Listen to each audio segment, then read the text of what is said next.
Okay, welcome to the Public Works and Protected Services Committee. Now that I've come up to my proper stature. Starting with the agenda, there is an added pink about the staff report on the school renovation. So I have a motion to approve along with the pink. So moved. Moved by Councillor Gray, seconded by Councillor Donaldson. All in favor? Great. Public participation for Public Works and Protected Services. Okay, don't all jump up at once. Everybody except Al. Sorry. Arroyo Windfall Road.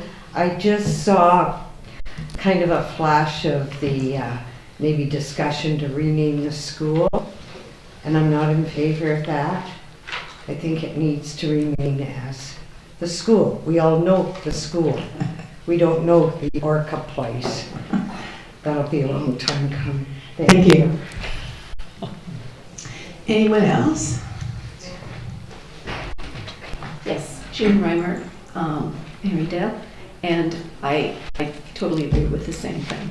We're renaming many things, but this is Machosen. It is the old Machosen school, and I much prefer thinking about where my kids went to school, how it's always been. Maybe down the road it will come a time, but my preference is no. Thanks.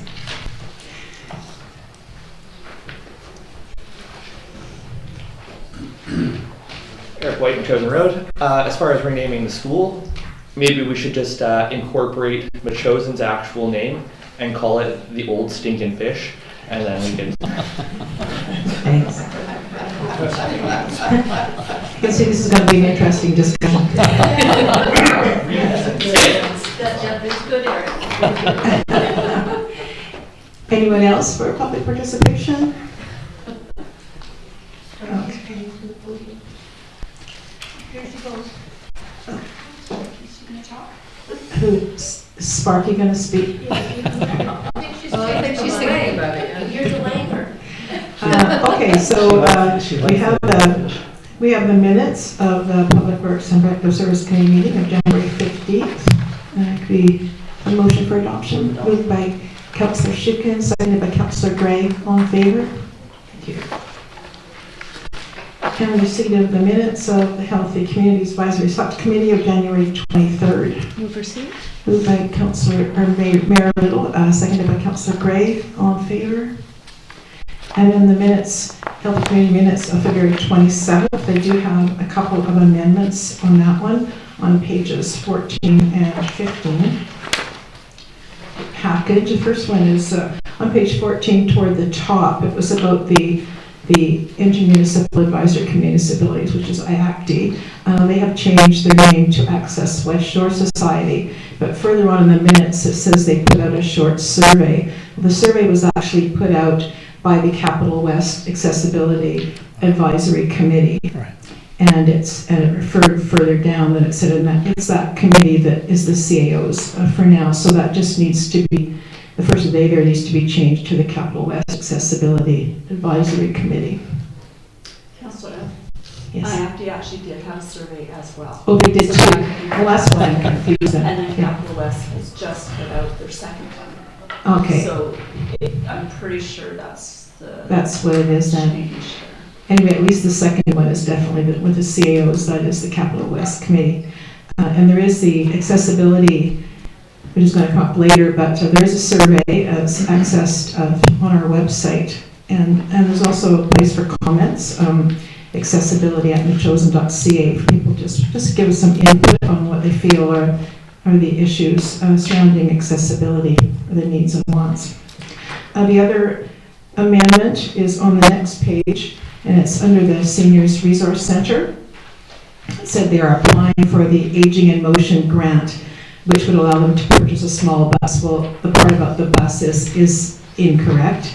That is a pipe dream, maybe sometime in the future, but right now they're just applying for an Aging in Motion grant to help with transportation, which is their main thing they do, which is to provide rides for vulnerable and unable to drive seniors in the community. So with that, could I have a motion to receive the minutes of February 27th as amended? Motion to receive. Moved by Councillor Schicken, seconded by Mayor Little. All in favor?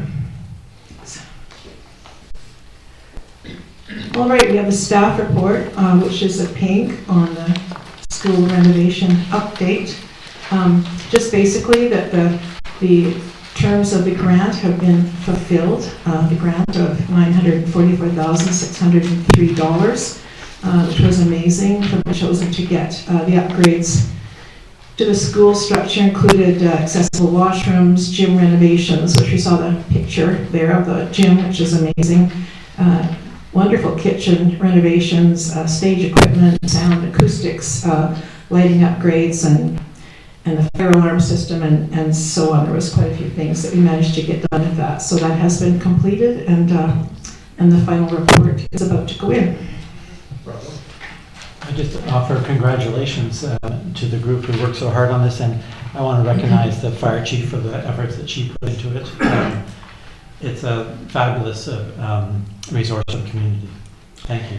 Yes, it really is, and the fire chief really deserves the credit. She was the one who did most of the work in applying for the grant, and has basically guided a lot of the work that's gone on there. So it's been really terrific.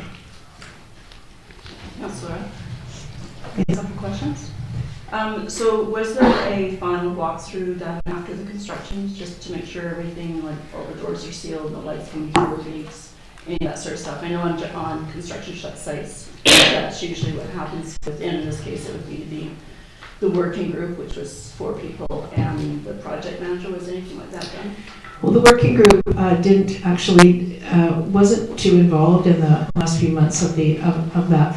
There's various reasons for that, but basically it was the building inspector, Chris Watkins, that was working as the project manager and was dealing with construction people. So he's the one that did the final walkthrough of it. And so will we, as a council, be able to see the financial statements that will be sent off to the grant? What is it, the wellness grant? I imagine Mr. Payette will be getting those final statements on it. Will we? I imagine they're public documents. Yeah.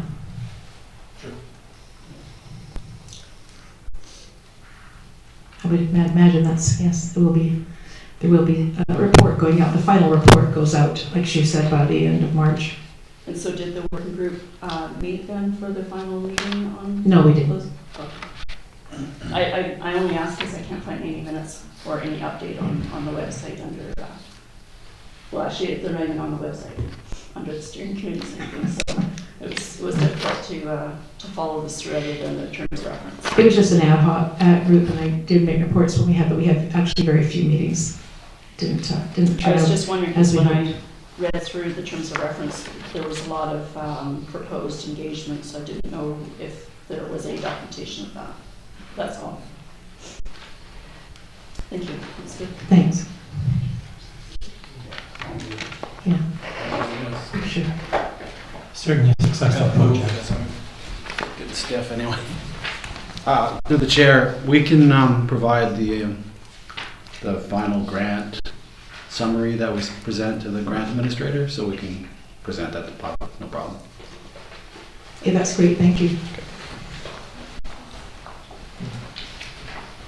So, Councillor, well, maybe I'm jumping ahead to the working group, the dissolution of the working group. Okay.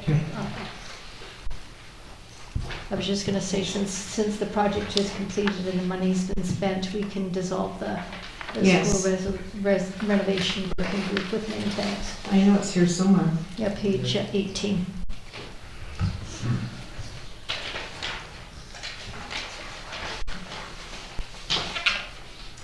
Yes, we can actually just go to that. Might as well just go to that right now since we're talking about it. So the mandate is done, and so the options for the committee recommendation are 1, that the committee recommend council dissolve the school renovation working group, or 2, that the committee request further information from staff. So.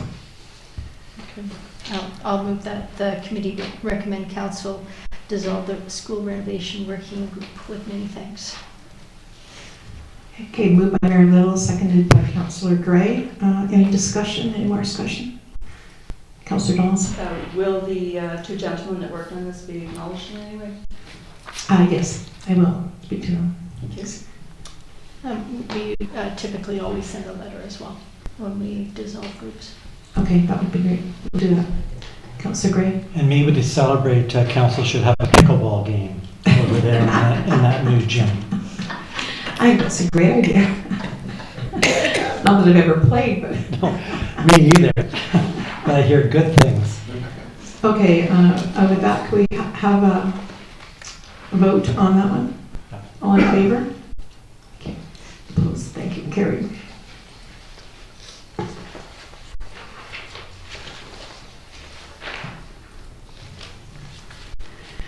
Okay, so just finish off the councillor's update. With the public works, I'm not going to read all this, but one interesting thing about the litter that was going on, because I know people probably saw them out there picking up the litter, and they said that it was interesting. They just did the main roads, but there was, on the sides of the road where traffic was coming into Metchosin, there was more litter than there was on the sides of the roads going out of Metchosin. Not sure what that says, but it's kind of a quirky point. Yeah, and then speaking of litter, it was wonderful with the fire department to have the March for Liz Day, and people were out with bags all over the place. It was great, and considering that the public works had been through, there was still plenty of litter on the sides of the road. As far as the fire department, they are having on April 16th and 17th. It's going to be the Lance Caven Fire and Life Safety Expo at Metchosin School. They'll be seeing about 1,000 grade 4 students in there learning about life and safety, which is really, really neat. And I do have a late submission from the fire chief, who was talking about some of the things going on, and there is going to be an emergency operations exercise on April 30th. So we'll have the phone warnings and so on going on. So, and they'll be checking out all their communication during that time. They've also managed to get through the National Resource Center at no cost an early earthquake warning system, which was pretty cool, because one thing they'll have set up that they get kind of before the real warning will go out about an earthquake, or before the earthquake happens, is some kind of sensors, which I don't understand. But at any rate, it will say on the fire hall bay doors, this early warning system will open the doors before the actual earthquake would happen and the power might go out, which is kind of a neat thing. That's all it's doing right now. She's having emergency preparedness sessions on the third Tuesday of every month. First session was the extreme weather response. Well, the next one will be on March 19th on temporary group lodging in an emergency. We've got 9 fire department recruits currently working on their training with 2 more levels to go. And we also have 2 in the training from Souk. I was lucky enough on the weekend to go to one of the training areas in a barn that they have leased. And honestly, it was quite incredible. I saw two of the fellows going through this obstacle course in this barn, which is just amazing. It looks like a reality show. They're crawling under, they're blindfolded with their air packs, and they're crawling under all these things over foam, under just, and they had a baby they were supposed to be finding and rescuing in this. It was really, really pretty cool. And the fire department responded to 59 calls in January, 60 in February, and 32 so far in March.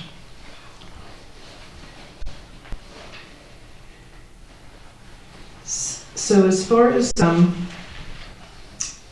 Healthy Communities Advisory Select Committee, one of our discussions has been on accessibility. And I do have a request that the CAO, building inspector, and representatives of the Healthy Communities Committee, or the community with knowledgeable about accessibility issues, that would make a survey or a review of all the municipal buildings and just see, determine improvements needed to provide accessibility for all the users. So if that can work into the busy CAO schedule at some point would be great. Want a Councillor motion to that Donaldson. effect? I have a question about that. So twice now I've been appointed as the accessibility liaison. And in reading your minutes from the February 27th, it looks to me like Healthy Communities is doing accessibility now. And then I'm reading this as well with, in your councillor's update. So back in the fall, I had already been working on, with two people from IACD that were willing to do an assessment of all of our buildings, and it would have been covered off by a grant. It unfortunately got stalled on somebody's desk in the administration. And I have had two other organizations within our community that want to be part of the grant, and the CAO and I will be meeting about those two. So I would really like to know why I'm not being consulted. Oh, it was just a discussion. I wasn't sure that you had been working on that, so I think that would be a great plan, is to get together, and if you've already got moving forward, I mean, it doesn't matter who does it as long as it gets done, so. So I think what it is that I'm wondering is if Healthy Communities is doing accessibility, or if I'm just sitting in a chair with an accessibility title. So I kind of need to know. I report on this every month, and now it seems to be that there's a group of people doing it. So there's been no consultation with me, so I can't take it to IACD. And because we're in between changing over from IACD to Capital West, and Capital West will not be up and running in the next few months. It is a process, because now we've agreed we're going to pay this $10,000 each municipality, 5 of them, for a consultant. So things have kind of been really messed up. So I would like to know from yourself as the liaison of Healthy Communities, what part do you want me to be involved with? Well, I would suggest that you would come to our next Healthy Communities meeting and then discuss it with the group and get together and get something really working. Because I didn't know, I thought, well, since we have the new capital, the new committee, I didn't know how much IACD was going to be involved in Machosen anymore, and whether I just kind of assumed that was kind of on hold until this new committee got up and running, so. I just reported it last week in my report on what we've been doing in IACD. Every month I report on it, so that hasn't gone away at all. Yeah, so there's a line of communication that's amiss. Well, then perhaps you should come to the meeting, and then we can get the communication working, and all. Mary Lou? Yeah, Shelley's, or Councillor Donaldson's right, that we have appointed her as a representative for IACD. There's some confusion because we've also committed last year $10,000 and this year $10,000 for the Capital West Accessibility Committee for two things: to develop an accessibility plan and to provide a portal for engagement. And so I think what would be great is before you attend the IACD, or before you attend the Healthy Communities, if you can liaise with Mr. Payette, our CAO, to get an update on what has been done with the Capital West, because we've already spent $10,000. We've seen nothing of that. And we've committed to spending another $10,000 this year.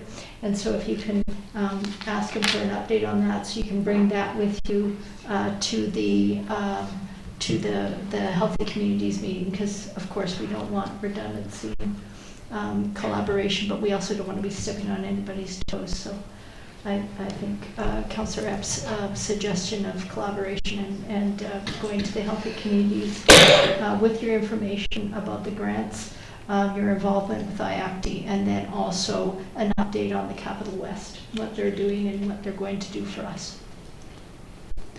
Sure, that would be great. Councillor Gray? It sounds like that makes sense. I thought the commitment was $10,000 to Capital West Accessibility Committee, so I'm surprised if there's more money going there. I don't recall that coming to council yet. Correct. It is $10,000. Yeah, thank you. It just wasn't spent because they just got going. Oh, I see. And I would just say, I think that what's happening here, and I kind of can see the confusion, the What I understood was the appointment to ACTE is sort of an outward-facing thing. So we're talking to ACTE about things, and then you've taken a good task in terms of trying to get some things going in the community. But we don't have a committee, an accessibility committee in Healthy Communities is kind of the one who would be doing it. So working together should make it work well. It's unfortunate it's sort of crossed wires here, but let's just uncross them and go back at it. I think the representation actually still makes sense, does it not? It does, Yeah, and so- in the past, the accessibility liaison, whoever it is I am, has always worked with IACTE over the years, even when we did have Healthy Communities, because I was on Healthy Communities, and we weren't doing accessibility then, so this is new to Healthy Communities to be doing accessibility. So that's what I'm just trying to sort out before the waters get more muddy. So I had 2 people lined up to do that, and I was told to pause, and nothing more happened. So, they're waiting to hear if they're going to actually assess our community, and then, too many people are involved. It's like too many. But we have had that involvement with MyActive for several years now, and nothing really has happened. So, and I don't sort of Healthy Communities not doing this, accessibility. It's just one of the things that we discuss as a need in the community as we're trying to figure out how to move forward with the committee and what the committee would be able to do. It wasn't that we're taking over or want to take over the accessibility. I wasn't suggesting that. When I was reading it, there were some initiatives, and I thought, guess nobody knows that there's actually something going on at this table already. Well, it's when would you be able to come to the next meeting? It's toward the end of March. I can't remember the exact date offhand, but 21st or something like that. All right, that'd be great. Thank you. Councillor I believe, so with the accessibility issue, so the CAOs are part of this larger group. Right. And I'm betting that an accessibility survey of some nature is going to be required from that process. So are you suggesting that this could be that process? It was just brought up by one of the members of the committee who was very interested in accessibility. And it was just a suggestion that maybe we check out the municipal buildings because, to my understanding, it has never been done. So that just seemed like a reasonable thing to do, but I will certainly hold off on the recommendation until we have our next meeting.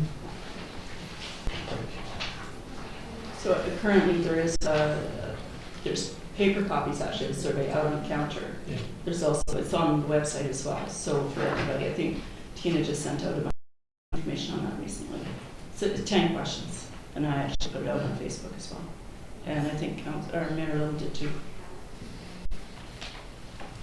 Yeah, I shared it with Me Ask, and probably PTask should see it too, and in addition to the community.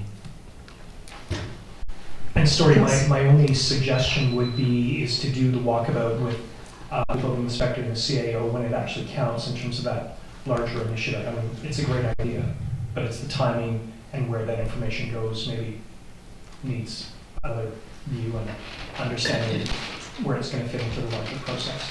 Yeah. Great. Is there any more discussion on that topic? All right, moving on to the school. As we mentioned the last meeting, Mile Zero now has they can be open from 11 to 11 daily. Did have a discussion with them, and they said they're not planning on making any more than minimal changes. Mainly, it's just for special events. So they recently had a paint night, and it was supposed to end at 8 o'clock, so that's what they originally thought their hours were going to be. But they didn't have to end because now they have the option to extend. So they ended up, rather than having to kick everybody out in the middle of their masterpieces, they were able to continue until 9 o'clock. And that's kind of their plan. We've talked about what's happening with the school as far as the leases. So we did, it's interesting to hear the comments about the names. So, I like the name Arca, but, I'm fine with whatever. But we do like to get some comments from the community. And so I'm going to put a little note in the Muse, hopefully, about it, and also on the website. And we'd love it if people would just send in their comments, their suggestions to the district at info@machosen.ca. And just let us know what you think. If somebody has some amazing name, if you like the name of school, whatever, but But we really would like to carry on and actually decide what the place is going to be called, instead of having to, people to refer, well, it's in the old school, what's in the newer part of the old school, and what's in the older part of the old school, or is it, or is it still a school? Anyway, so that'd be great to have that done. And maybe, Councillor, a name might also distinguish it from the very, very old school. That's right. The old schoolhouse, I forgot about that one. That's right. Okay, so on to the Machosen Seniors Association. They are looking for a new part-time manager of the resource center, because Shannon Carmen, who's there right now, was only able to fill the job temporarily, so they need someone new. It's a contract position up to 21 hours a week and pays $28 an hour. So check out the website there, or there's an email address in my report. The group's AGM is set for Thursday, March 14th from 1 to 3 p.m. at the Machosen Community House. The guest speaker will be Constable Justina Webb of the RCMP Fraud Prevention Unit, speaking about how to recognize, avoid, and report scammers, which certainly are targeting a lot of us these days, and especially seniors seem quite vulnerable. Other than that, there's more information on there if anyone is interested, but we'll carry on, and that'd be about it. So I'll just call for motion for adjournment. So moved. Can I ask a question? Or is that after you adjourn? Right for you. Can I do that? It's up to the chair. Oh, sure. Just, is the kitchen in the gym food safe? Is it what food? It is food safe, yes. I actually was under the understanding that it was going to be a full commercial kitchen, but apparently because it doesn't have the fans for a deep fryer, it's not 100% commercial, but it is definitely food. It's a beautiful kitchen, definitely food safe. Has a massive fridge and areas there. And hopefully when we do have an open house there at some point, with an opening, which is another idea. If anyone has some neat ideas about maybe having an opening celebration, evening concert. I've had the comment so far of a fun fair like the school used to have. Remember the old cakewalks and stuff? And or maybe a sports day, a concert or something, maybe a whole day and an evening. Would be interesting. Ukulele orchestra. Yeah, the ukulele orchestra for sure. All right, we had a motion for adjournment by Councillor Gray, seconded by Councillor Shukin. All in favor? Okay, thank you. And good night, everybody.